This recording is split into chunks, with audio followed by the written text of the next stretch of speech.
Welcome to the deep dive. Whether you are, prepping for a crucial presentation at work, or maybe writing a really important email, or honestly just trying to elevate how you communicate every single day, you're absolutely in the right place. Yeah, exactly. Because we are looking at something that affects everyone. I mean, this is for you, the learner, trying to get that actionable aha moment. Right. And our mission today, based on our source document, is to explore this kind of invisible bridge between having really great ideas and actually getting those ideas taken seriously. Which is a huge gap, right? I mean, people assume having the idea is the hard part. Oh, totally. And to ground this, our source introduces this story about a student named Olivia. And it's so relatable. She spends hours writing this English essay. I mean, You hours, both have been there just staring at the screen. right? And she is meticulous. She runs a spell check, checks the grammar, makes sure there are no red squiggly lines anywhere. She thinks it's perfect. Yeah. But then she gets her feedback and just hits this absolute wall of confusion. Okay, let's unpack this. Why does she feel so confident, only to get knocked down? Well, what's fascinating here is that she fell into this really common trap. I mean, she equated mechanical correctness, like grammar and spelling, with actual communicative success. Oh, like thinking a clean document means a good document. Exactly, yeah. We are taught from a young age to view writing as a binary, like it's either right or it's wrong. You misspell a word, it's wrong. You use a comma splice, it's wrong. So it's penalty-based. Right, it's entirely penalty-based. So over time, we start thinking, well, if I remove all the technical errors, what's left just has to be a great essay. I mean, checking grammar and spelling is basically like making sure a car has four wheels and an engine, Right. right? Sure, it's legally allowed on the road, but it doesn't mean it's a luxury ride or, that it's going to win any races. That is a perfect way to put it. The foundational work she did was necessary, definitely, but it was completely insufficient. And you have to ask yourself, how often do we stop editing just because the software gives us a green check mark? Oh, all the time. The computer basically gives you permission to stop thinking. Exactly. It's cognitive relief. We just offshore our judgment to a machine that only understands syntax, not meaning. And that false sense of security perfectly sets up this incredibly jarring reality check Olivia gets from her teacher. Because the teacher writes this one single comment. And, I mean, it is heartbreaking. The teacher says, your ideas are strong, but your vocabulary is too simple. Yeah, that's brutal. It's such a frustrating piece of feedback to receive. Right, because it separates the idea generation from the expression of the idea. Completely. And psychologically, that creates this massive whiplash. The thinking part, the hardest part of the academic process, was a total success. Her brain did the work. The ideas were strong. Exactly, the ideas were strong. But the packaging she used to deliver those ideas to the reader just completely failed her. But wait a second, let me play devil's advocate here for a minute. Aren't we always told to, keep it simple? Like in every corporate workshop ever, they say cut the jargon, don't use big words just to sound smart. So why is simple suddenly a bad thing here? That is the most common pushback, and it's such a crucial point. The source isn't saying you should use complexity just for the sake of it. The teacher isn't telling Olivia to grab a thesaurus and just find the most convoluted words possible. Right, nobody wants to read that. Exactly. The actual goal is matching the vocabulary to the depth of the strong ideas. It's about capacity. Capacity, like how much meaning a word can hold. Yeah, think of simple words like zip files for your brain. If you want to transfer data quickly, you compress it. But when you do that, you lose all the nuance. You can't see the architecture of the data. Oh, wow. So a simple word compresses a big idea. Precisely. If you have this highly nuanced, strong thought, and you force it into a very basic, simple word, you actually flatten your own idea. You squeeze all the intelligence right out of it. I love that. Right. So keeping it simple is fine if the idea is simple, like a fire drill notice. But if your idea is deep, simple words are actually a liability. Right. Because in an academic or professional setting, simple vocabulary makes the reader subconsciously assume the thinking behind it is simple too. It strips you of your authority. Which naturally leads us to the practical part of our source, because the teacher doesn't just leave Olivia hanging.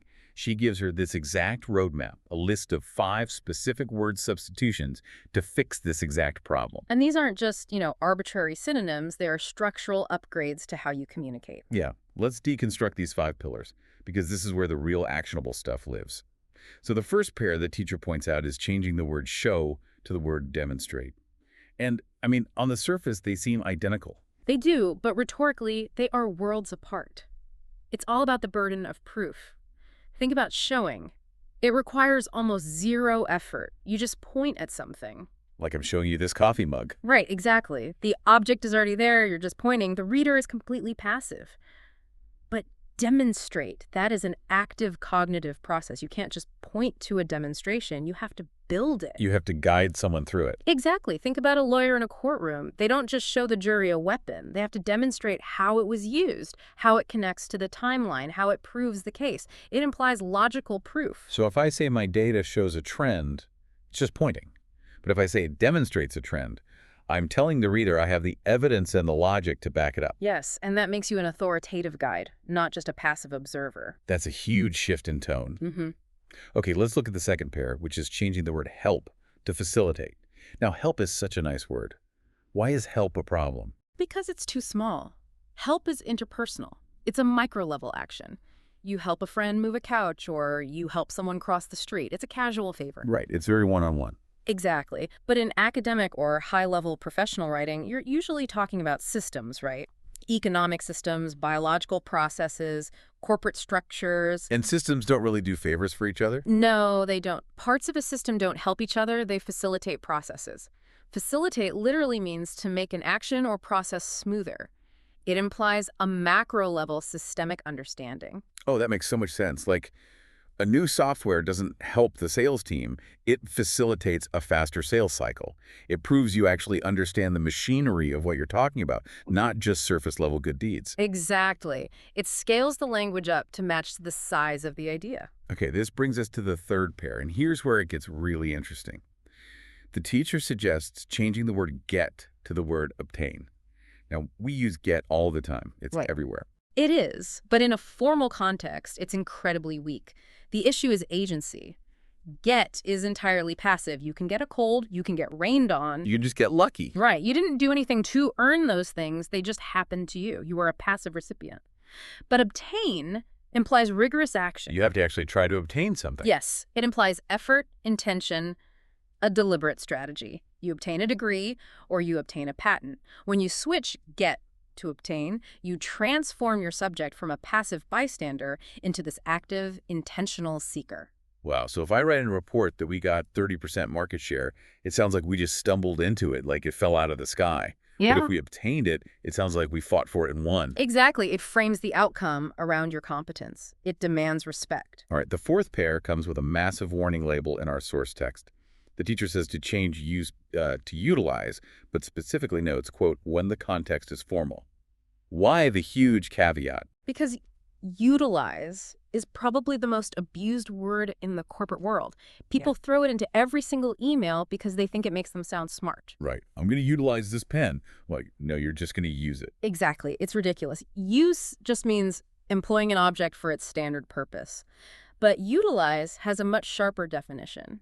It means taking something, maybe it's something not originally intended for that purpose, and finding a highly practical, strategic application for it. So it's about being resourceful. Yes, it's about maximizing potential. If a city uses an empty warehouse, they might just be dumping trash in it. But if they utilize the warehouse to create an indoor farm for the community, that implies strategic, deliberate application. So the caveat is basically saying don't use a scalpel to chop wood. Don't use a highly strategic word for a mundane task. You have to earn the word utilize. You really do. And having that discipline is what separates a great writer from someone just trying to sound impressive. That's a great point. Okay, the final structural shift. The teacher tells Olivia to replace important with significant. And I feel personally attacked by this one because I lean on the word important all the time to make people pay attention. We all do, but it's fundamentally flawed for building a strong argument. Important is subjective. It's an emotion. If I say dinner at 6 is important to me, that's just my preference. It has no objective weight. So when I say a beta point is important, I'm basically just begging the reader to care as much as I do. Exactly. It's an emotional plea, but significant changes the game entirely. It implies a measurable, objective impact. Like in statistics, a significant finding means it has mathematical weight. It didn't just happen by chance. Oh, wow. So important is subjective, but significant is objective consequence. It shifts the burden of proof from my feelings to actual evidence. Exactly. It makes your argument much more robust and independent of your personal feelings. Okay, so we've got these 5 incredible tools. But having the tools isn't enough, right? DeForest points out a crucial detail about how Olivia actually used them. He says she revised her essay using these words naturally. And naturally is the hardest part. This is where so many people crash and burn. Oh, the thesaurus syndrome. Yes. The source syndrome is agonizing for the reader. When people just right-click and pick the longest synonym, it destroys the flow, the syntax breaks down. It's like wearing a tuxedo to the beach. Technically a nice suit, but completely ridiculous in context. You just end up staring at the clothes instead of the person. That's exactly it. The vocabulary becomes this opaque distraction, and the reader stops focusing on your argument because they're stumbling over these clunky words. But the source text gives us the secret to doing this naturally. Right after it says she integrated the words, it explicitly notes her original ideas hadn't changed. If we connect it to the bigger picture, that is the ultimate proof her foundation was solid. She didn't have to contort her logic to fit these fancy new words. She didn't build a house out of paint. Exactly. The new vocabulary didn't alter her truth, it just acted as a better lens. It brought her existing truth into sharper focus. People with thesaurus syndrome are usually trying to hide weak ideas behind big words. Olivia didn't need to do that. But for you, the listener, how do you actually ensure you're using these words naturally in your own work? How do you avoid sounding like a walking dictionary? You have to focus relentlessly on context and flow. Read your work out loud. If your tongue trips over a word or the rhythm feels forced, cut it. Your ear is usually better at catching unnatural phrasing than your eyes. You have to make sure the word serves the idea, right? Yeah. The idea is the star, the vocabulary is just the supporting actor. Precisely. Never let the vocabulary overshadow the thought. Which leads us to the ultimate payoff in our source text. Olivia does all this, and the text describes her revised essay with 3 specific adjectives: clearer, more academic, and far more convincing. So let's unpack those, starting with clearer. Honestly, it feels like a paradox. How do bigger, more complex words make something clearer? Shouldn't simple words be easier to understand? It seems that way, but remember the zip file analogy. Precision removes ambiguity. If you use a blunt word like get, you create a fog. Did they buy it, steal it, burn it? The reader has to guess. So it's low resolution. Exactly. But if you use obtain, the fog clears instantly. You provide more data points. The complexity of the word creates a high-definition image in the reader's mind, which makes the communication fundamentally clearer. That makes total sense. Okay, what about more academic? Now, sometimes people use academic as an insult, like it's dry or boring. What's the value of sounding academic outside of school? It's about environmental awareness. Every high-level field has a specific linguistic code, a dialect. If you're in a courtroom, you speak legal jargon. If you're in an operating room, you use exact medical terms. Right, you can't just tell the surgeon to grab the pointy thing. Exactly. Using words like facilitate or utilize correctly in a formal setting proves you speak the dialect of that environment. It acts like a passport. It shows you belong in the room. If you refuse to use the dialect, you mark yourself as an outsider, and people will be skeptical of your ideas. You have to prove you speak their language before they'll trust your ideas. Which brings us perfectly to the third adjective, more convincing. Because ultimately, whether it's a pitch deck or an essay, the goal is persuasion. How does vocabulary actually change someone's mind? It taps into the psychology of trust and authority. When you write with high-definition precision and you use the right authoritative tone, you build immense psychological trust. You're lowering their defenses. Yes. The reader unconsciously thinks, wow, this person hasn't just mastered the topic, they've mastered the very tools of communication. That perceived competence is comforting. It makes them willing to follow your logic to your conclusion, rather than fighting you every step of the way. So what does this all mean? If I had to synthesize everything we've talked about, it really comes down to this. Yeah. You owe a debt to your own good ideas. If you do all the hard work to come up with a brilliant thought, but you dress it in cheap, weak vocabulary, you're doing a disservice to your own intellect. This raises an important question, something I really want everyone listening to think about. Look at your own default habits. Are you inadvertently trapping your best, most complex insights in low-resolution packaging? Are you building these incredible mental structures but presenting them with flimsy materials? It's a tough question, but you have to ask it if you want your ideas to stand out. Strong ideas deserve strong vocabulary to make them resonate. It's how you bridge that gap between having a thought and actually changing someone's mind. And the best part is this is entirely within your control. It's not about being a genius. It's just about making deliberate choices with the tools you already have. Exactly. So to wrap up this deep dive, we want you to actually apply this. Do a vocabulary audit on the very next important thing you write. Hunt down words like get, show, important, and ask yourself if there's a more academic, precise choice that could elevate the whole piece. If you do that, you'll see a massive difference in how people respond to your work. But before we go, I want to leave you with one final, slightly provocative thought to mull over. We spend this whole time talking about how changing your vocabulary changes how others perceive your ideas.